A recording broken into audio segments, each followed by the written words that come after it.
Jadi kalau Anda nggak tahu, itu bukan berarti saya salah. Bisa jadi Anda yang goblok, nggak tahu Tuhan. Ini saya nggak terima. Saya nggak melihat di situ Ahok melecehkan Islam. Andai pun Ahok salah, kenapa harus dipenjara? Masa orang salah ngomong pemikiran, apa sih yang dirugikan? Masa gara-gara seorang Ahok, misalkan saya ini menghujat Islam, terus umat Islam se-Indonesia itu jadi murtad. Kalau kita hidup untuk agama, bisa bunuh atas nama agama. Tapi kalau agama itu untuk hidup, itu tolak panduan buat masing-masing. Jadi nggak perlu hidup untuk agama.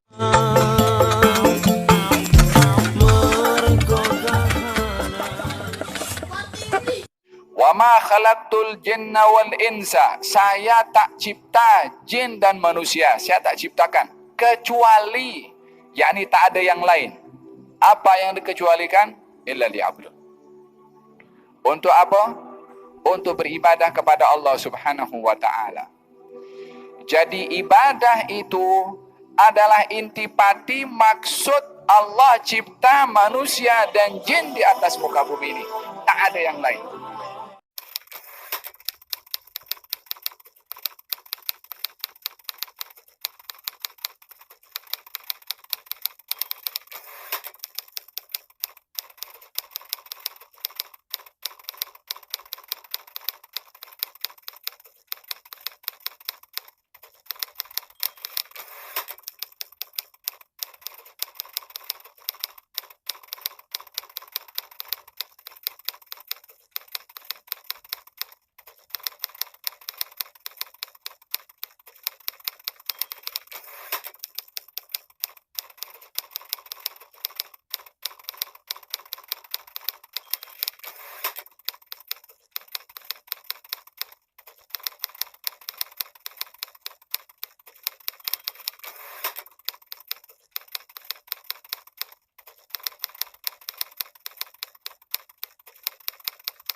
Piet. Kalian tunggu saja di sini. Nasution.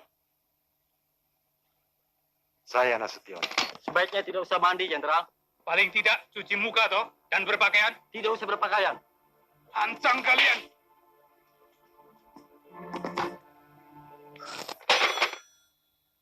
Jalan.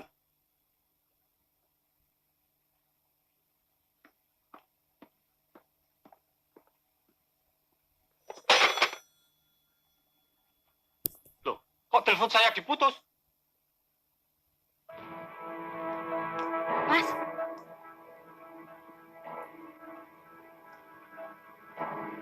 Kalau begitu, saya pasti sedang difitnah. Bapak Presiden menunggu, Jenderal. Situasi gawat, Jenderal. Bapak Presiden menunggu di istana. Kalau begitu, tunggu sebentar. Saya berpakaian segera. Tidak usah, Jenderal.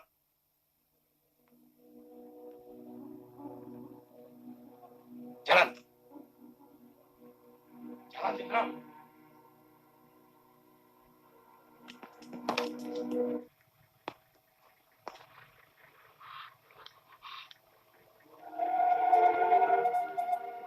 Ayo cepat, Jenderal. Kita habis waktu.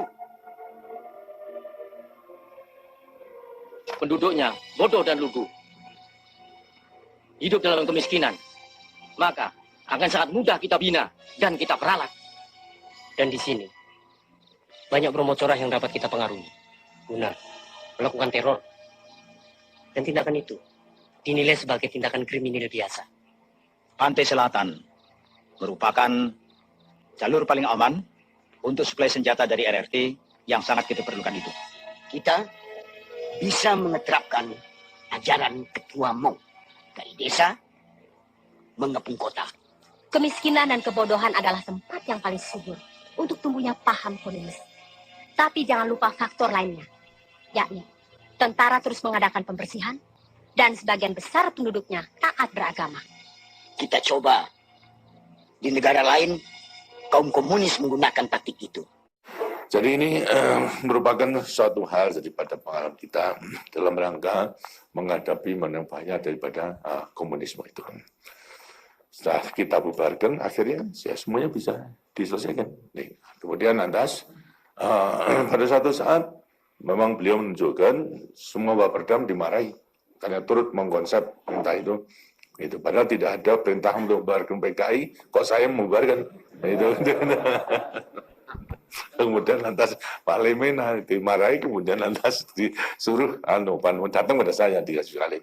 Nanyakan, kalau memanggil saya, Mas Sarto, ini apa enggak salah ini? Apa yang salah?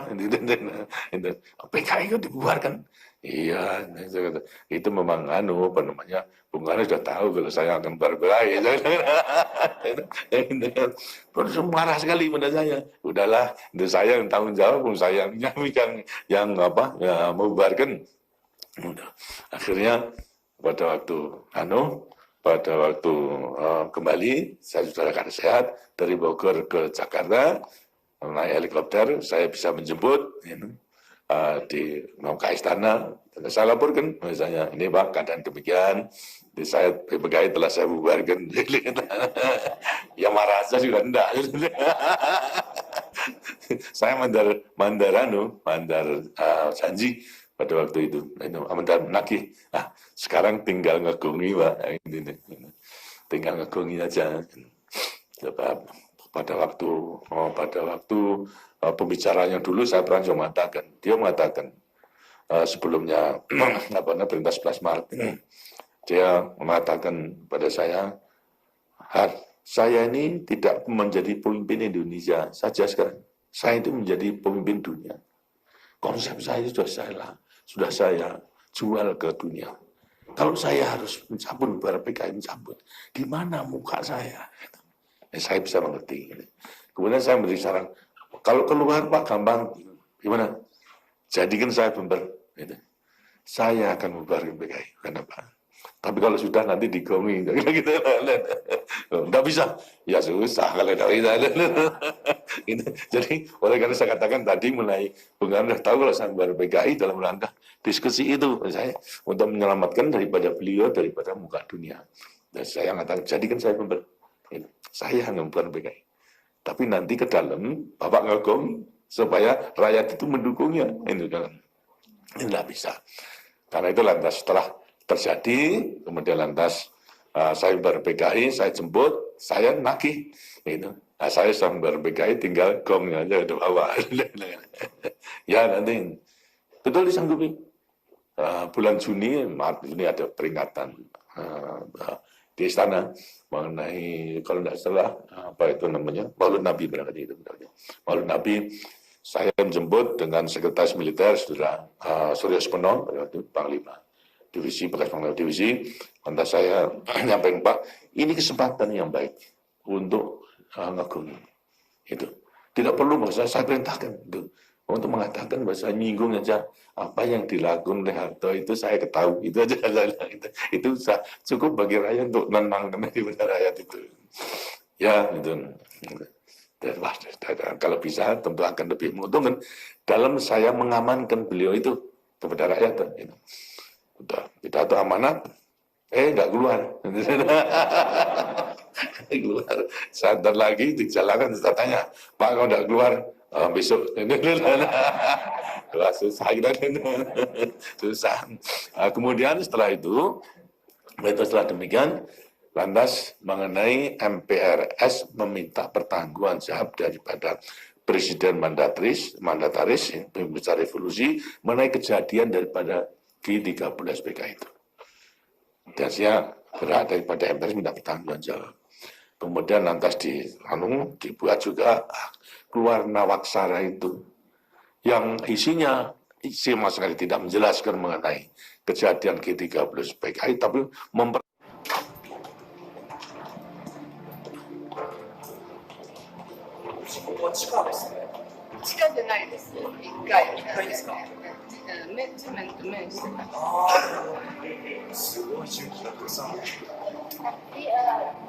Tapi terbuka, Bu. Ya, semua terbuka ya.